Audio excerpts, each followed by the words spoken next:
And hello to everybody on Daily Dharma Gathering.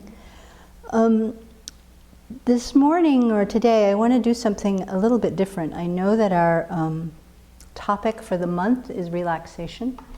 And I watched a little bit of last night's Daily Dharma Gathering talk to see where people were at. And clearly relaxation is, as the speaker said, relaxation is kind of a privilege to be able to have a relaxed mind at any time.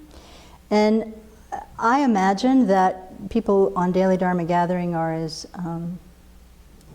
turbulent in their minds as I am and as the community here is about the news this week. It's almost too much to comment on in ways. You know, a senseless murder in one place, a bizarre murder in another place, and then more murders in another place that call up to, in some ways, actually it's going to bring me to tears, it calls up the very essence of what our country is about, of what is going on in the hearts and minds of the people who share this country together. And I don't have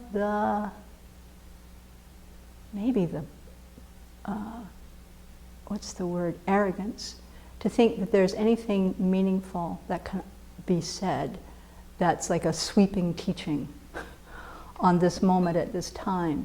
But what I do know is that we have a tremendous probably amount of emotions are whirling around inside of people.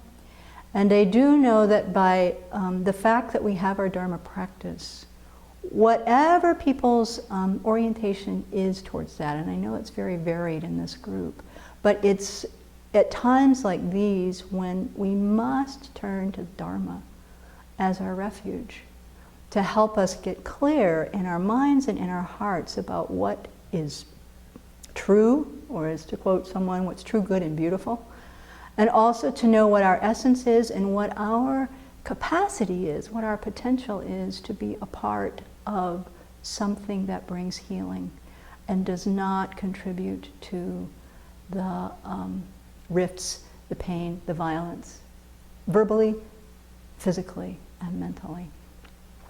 So I wanted to do something I have not done here. I don't know how much has been done on Daily Dharma Gathering, and that is to bring in some visualization, meditation, and chanting. So I have a little team here of supporters today. We will chant Chenrezi's mantra, Om Mani Padme Hum. But first I want to guide us through some meditation of maybe looking at some of our thoughts and emotions to get more in touch with our heart.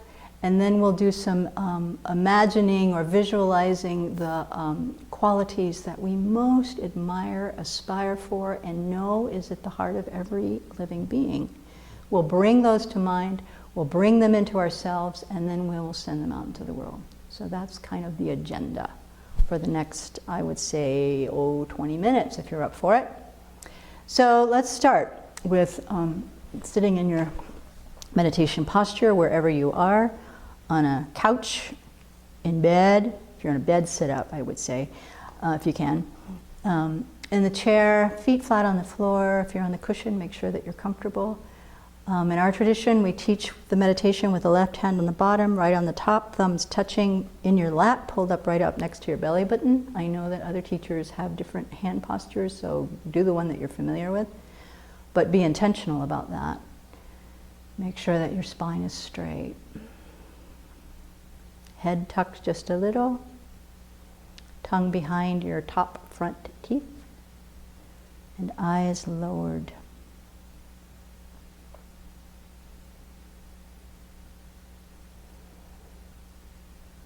And just begin by being aware of being in the space that you're in. Maybe it's a quiet place, maybe it's not. Maybe it's comfortable, maybe it's not, but be aware. Where are you? Bring yourself into that room.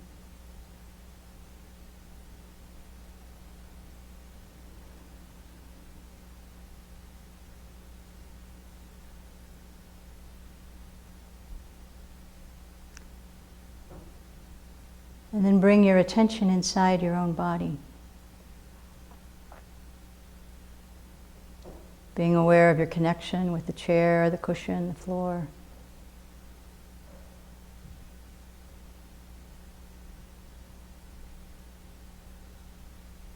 notice the sensations of the body.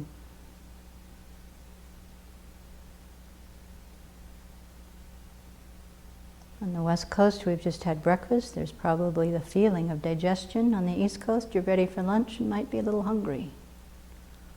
Be aware of that kind of sensation in the body.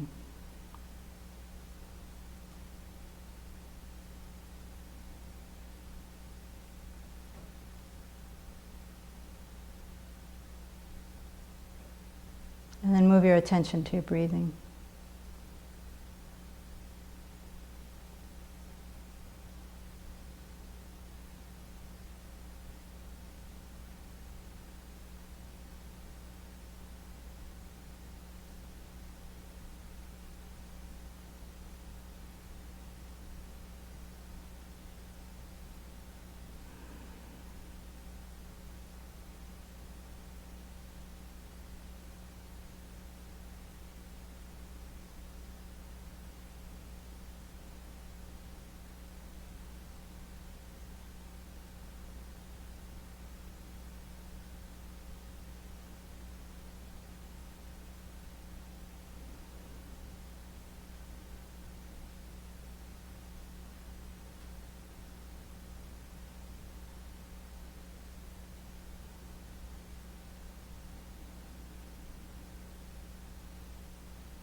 And as you connect with the breath, gently and slowly allow yourself also to connect with the emotions or the feelings that might be swirling around.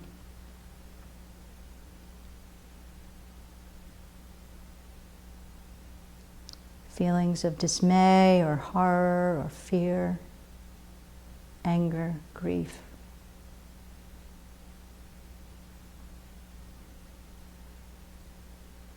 Maybe disconnectedness and numbness.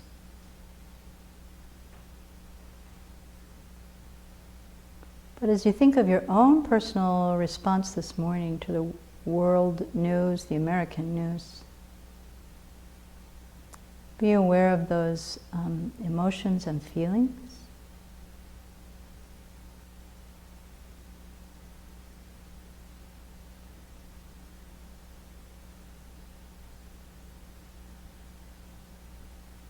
And notice if you feel them in your body. Do you feel them more in your mind? Where are they?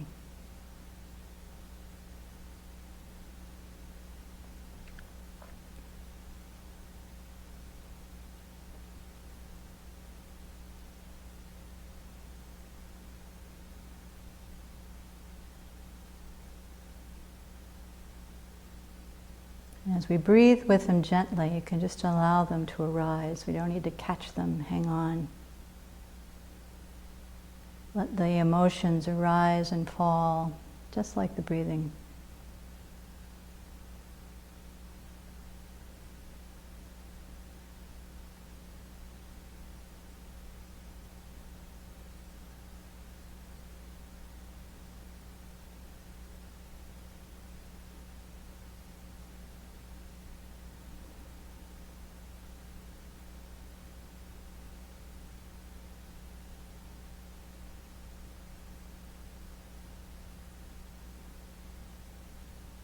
And as the mind begins to settle a little bit, see if you can start to catch the thought behind the emotion.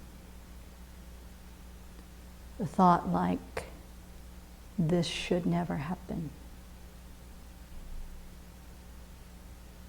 A thought like, people shouldn't treat each other this way.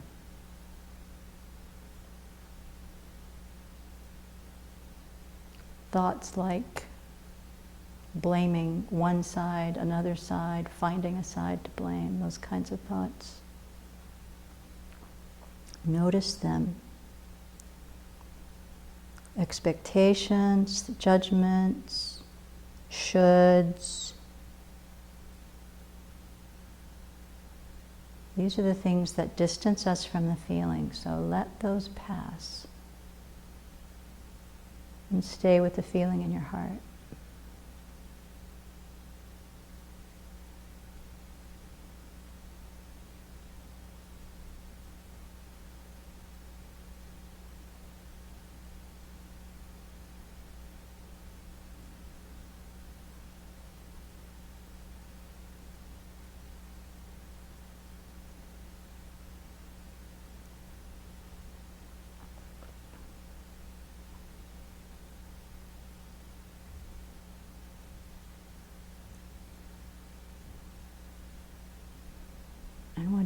whatever that feeling may be, whether it's a sorrow, a rage, complete shutdown. Compassion could be there too.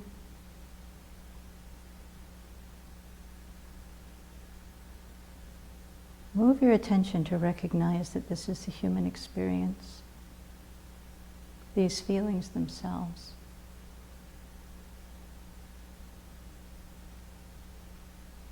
We're not alone in having them.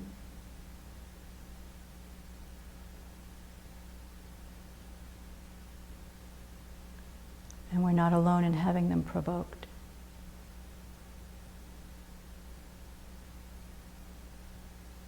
Think of all the people online right now engaged in this meditation, for example. Being in touch with their feelings. The human experience of dukkha, suffering. All the people probably protesting right now in cities throughout the country. Swept up probably by their thoughts, but propelled by the feelings.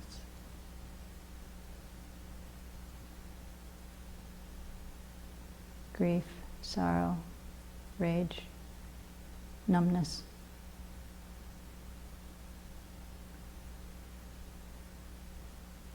All of us exactly alike. Whatever our political persuasion, whatever the color of our skin, whatever our religion, feelings, just exactly alike.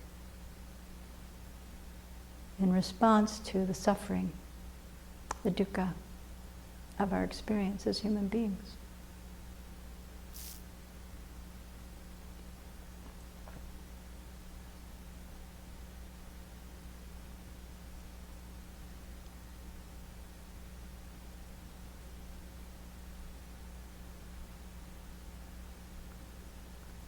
And from this recognition,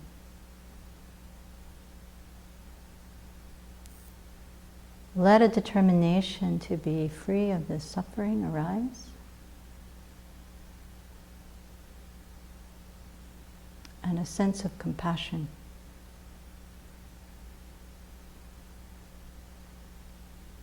For every living being. For whom sorrow also arises.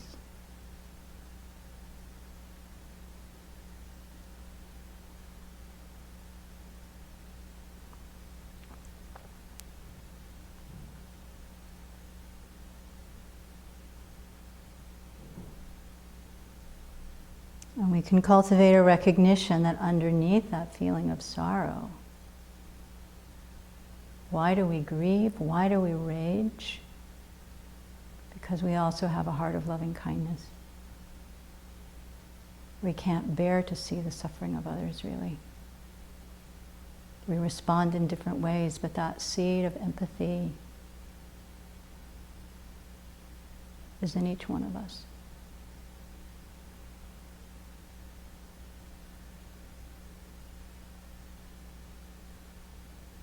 And through our Dharma practice, how fortunate we are to have come to know this. And this is a source of hope.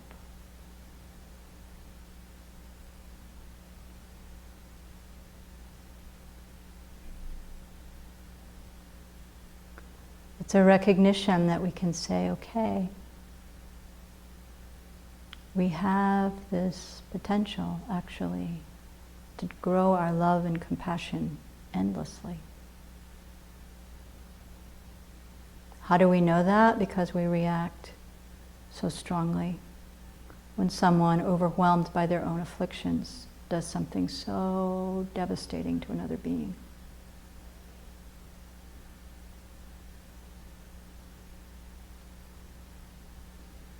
Our outrage comes from our own sense of compassion. And that spark lives in every single being.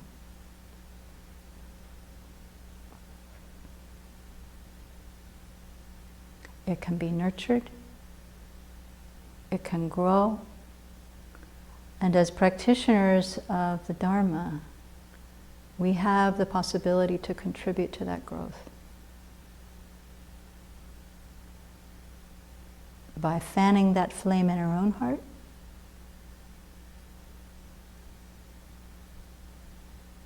letting it touch the people that we have direct influence on.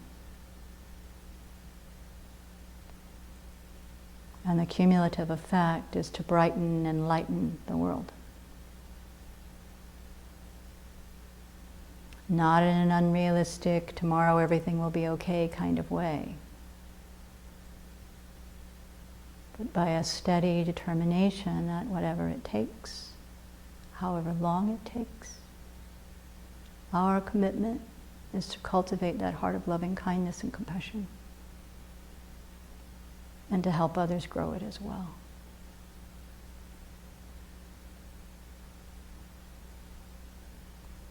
And with that determined effort, it cannot be deterred. It cannot be squelched. It can only grow.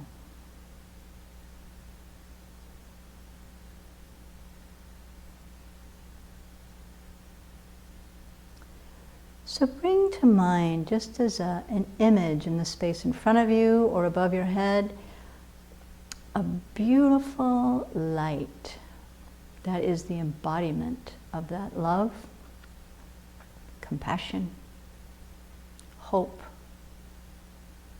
wisdom.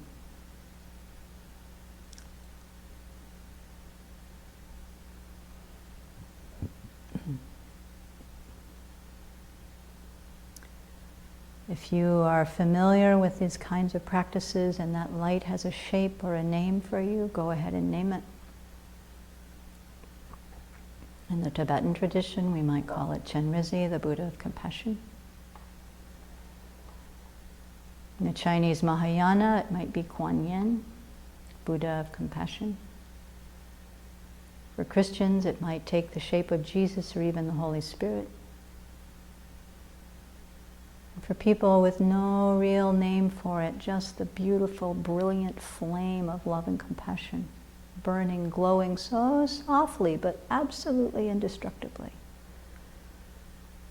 in the space in front or above your head. And let the gentle light of that love and compassion begin to pour in through the crown of your head into your heart.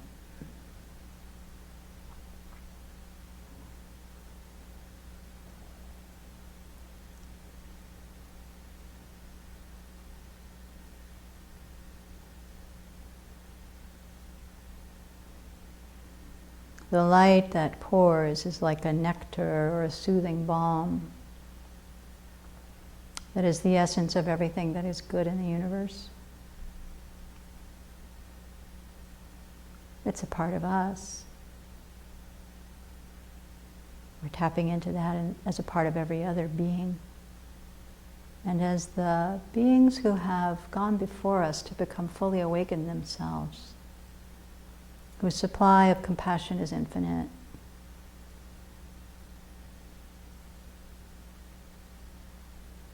can let that light pour like nectar in throughout our entire nervous system, filling our body and our mind with a sense of clarity and peace.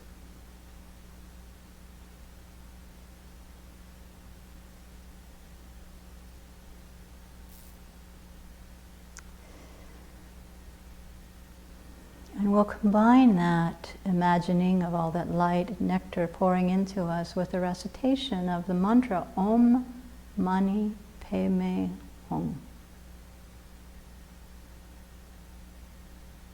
It's the mantra of the Buddha of compassion. And as we chant it, you can imagine that this light continues to pour into you.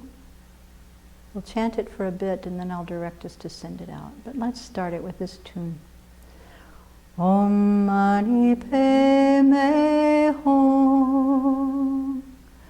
Om Mani Padme Hum. Om Mani Padme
mani pe me ho. Om mani pe me ho. Om mani pe me ho. Om mani pe me ho.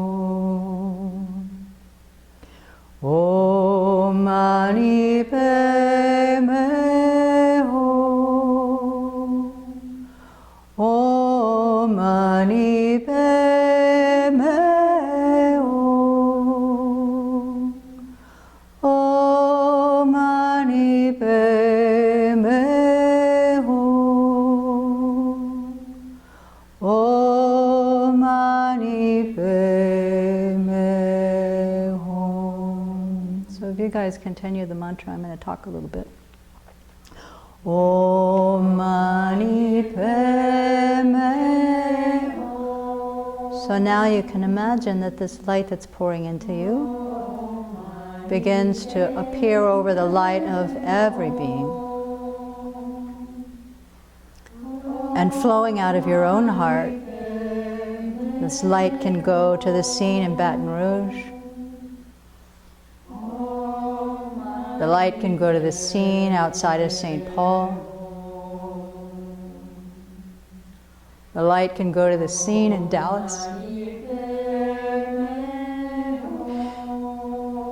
And imagine this beautiful light of love and compassion flowing into all of the beings, witnessing the extreme suffering of sentient beings.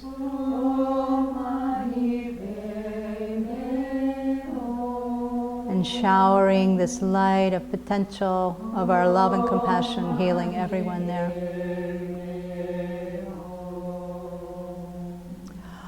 Om mani pe me hum.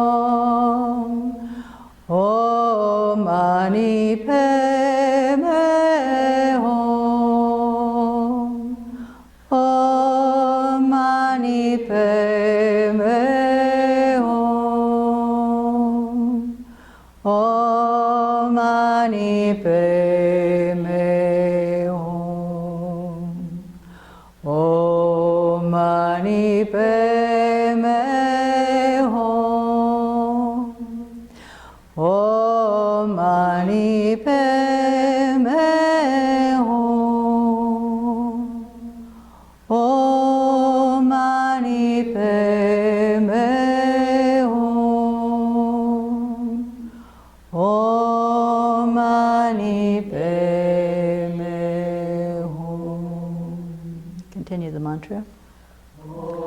So it's like bearing witness, you know, it's not like trying to change anybody's feeling or denying the sense of horror or fear, whatever is arising, but also bringing this beautiful potential of loving kindness that we all have to grow, making that a part of the mix. Om mani pe me hum.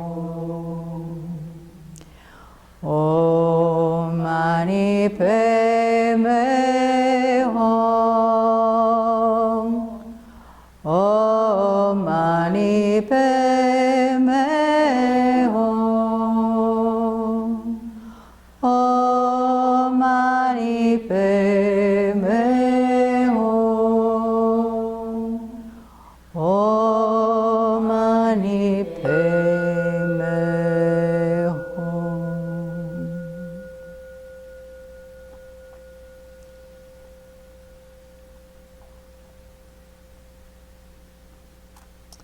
And then making sure that we dedicate all of the positive potential generated by turning our mind in this way, even briefly. Dedicate that for our own full awakening, coming to our full potential to be able to bring this sense of love, compassion, wisdom about for every being. And we dedicate that those qualities will ripen in everyone.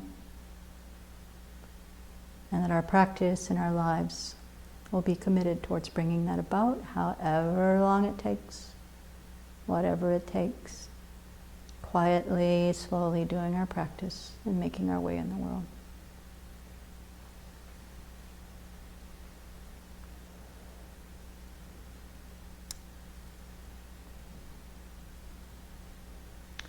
So I didn't leave much time for questions, Grant, but we have a little bit. We don't have any, which is not surprising. We tend not to have many questions when it's a full meditation. Yeah.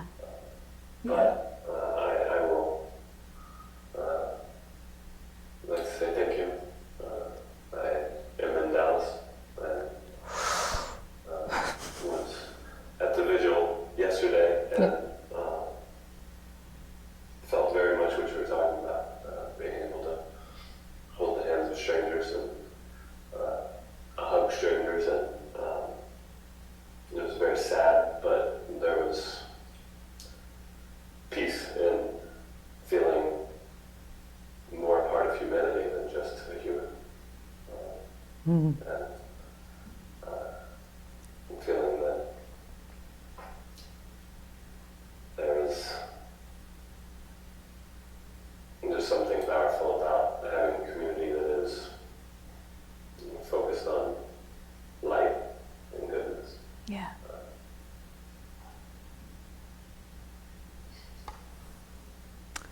So may we all share that wherever we go and not lose track that it's in our hearts. We have it. And so does everybody else. Thanks, Grant.